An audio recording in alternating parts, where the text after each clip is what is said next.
Welcome to Marlene, Megan and Steve's Last Child in the Woods presentation.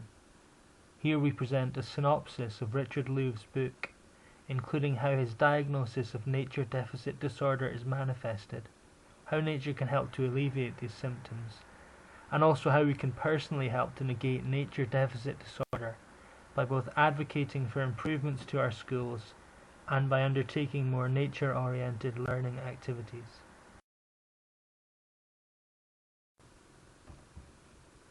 Last Child in the Woods was written by Richard Louv and discusses the symptoms and treatments available for nature deficit disorder, a non-medical diagnosis that is caused by the children of today being removed from experiences of nature.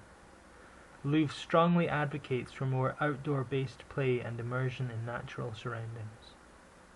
Last Child in the Woods states that children are spending less time in the outdoors due to various reasons.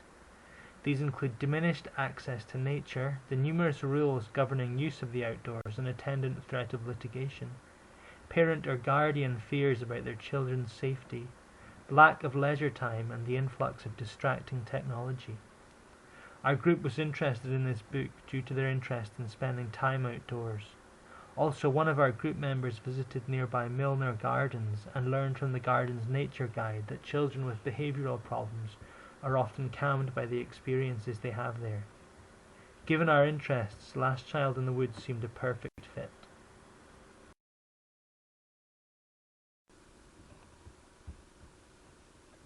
Louv places much of his focus on what he sees as the childhood aspects of nature deficit disorder. He sees the causes as technology. It has distracted children from having experiences with nature, and lack of leisure time compounds this problem.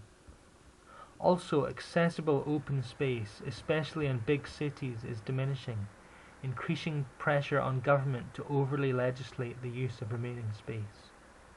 In school, nature is often only seen as the setting of a lab experiment, and many schools are now eliminating or scaling back recess due to time and financial concerns, along with fear of litigation. Another fear associated with nature is that of parents convinced that nature is too dangerous or afraid of predators and other people who may harm their children. An increasing sense of boredom comes from media presenting nature as dramatic and extreme. When children don't have the same experiences that they see on TV, they come to view nature as boring.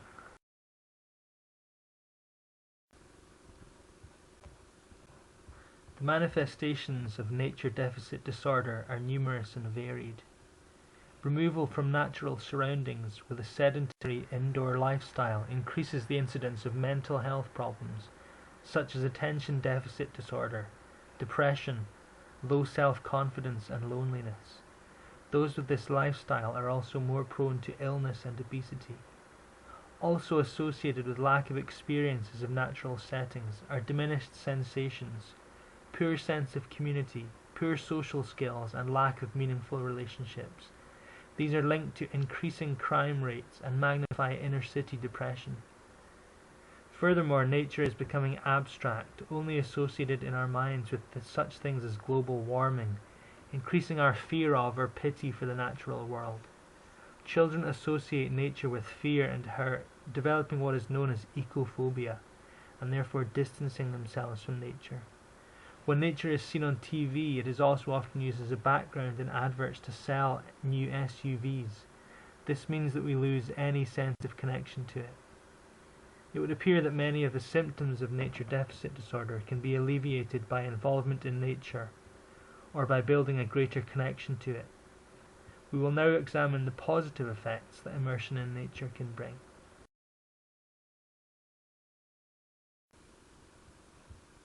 There are many positive effects that can come from immersion in nature.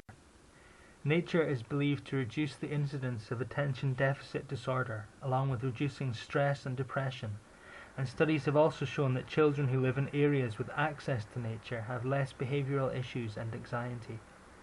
It also calms, focuses and enlivens the senses. Contact with nature has been shown to increase self-discipline, improve concentration, while playing games in nature is believed to improve speech, writing and artistic ability.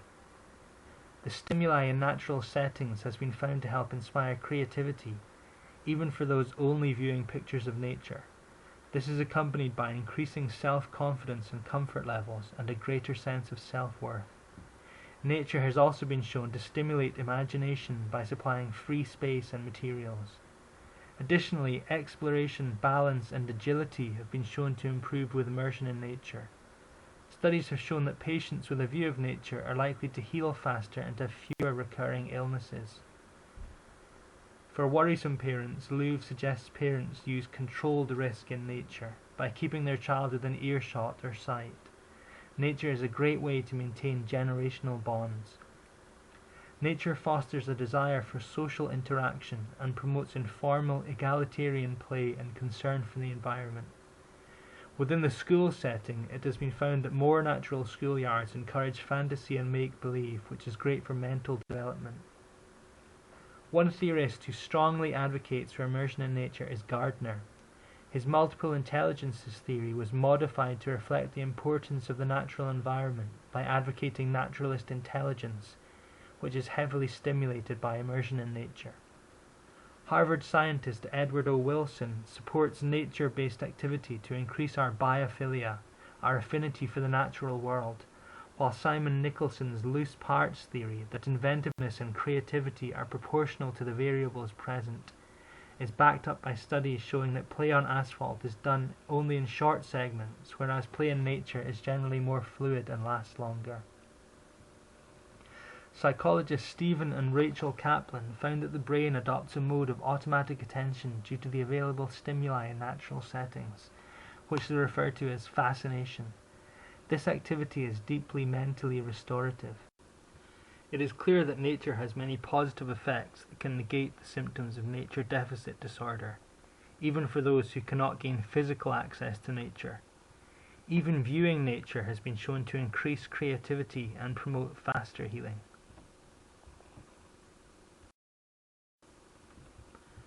With the knowledge that natural experiences can negate nature deficit disorder, we can try using our role as teachers to improve happiness and reduce levels of stress in our students, along with increasing fitness levels and reducing susceptibility to illness.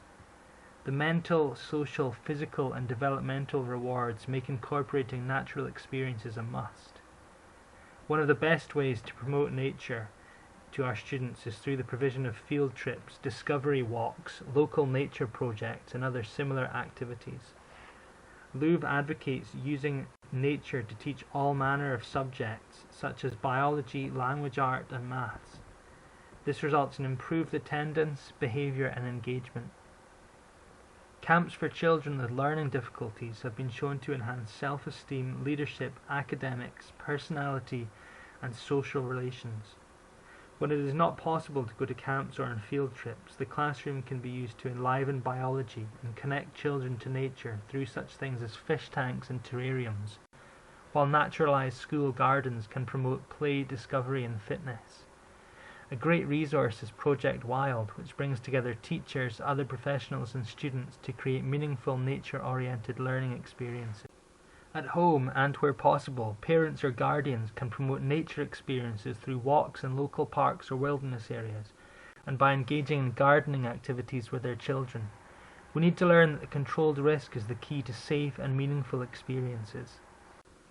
Locally, parents and guardians can lobby government and other bodies for more child-friendly rules governing the use of parks and wilderness areas. Advocating for increased green spaces, community recreation activities, and summer camps is also useful. With the fast pace of modern life, having meaningful experiences with nature does not require traveling great distances. Given the numerous manifestations of nature deficit disorder and our status as teachers in training, we felt that one of the best ways to promote the benefits of nature and thereby mitigate nature deficit disorder would be through regular field trips. The field trip leaflet that we mocked up would prove useful in reassuring parents who might be worried about their children going into natural settings, along with detailing the benefits of immersion in nature. It also covers steps we could take to mitigate risks and includes a permission slip. We might be able to use this or something similar in our own classrooms in the future. Creating this leaflet has forced us to consider and look for ways to mitigate parental fears. Reading Last Child in the Woods makes us certain that we want to incorporate nature-oriented learning experiences into our own teaching. In summary, nature deficit disorder is characterized by several facets, such as increased incidence of attention deficit disorder, stress and depression, and these symptoms have been shown to be alleviated through simple immersion in nature and even by viewing nature. Teachers, parents, and communities hold the key to increasing opportunities for children to become involved in nature-oriented practices through such activities as nature-oriented lessons, summer camps, and through leading family trips into natural settings. Reading Last Child in the Woods has incited in our group a greater interest in and determination to use nature-based teaching to help our own students to thrive. Thank you for watching our presentation.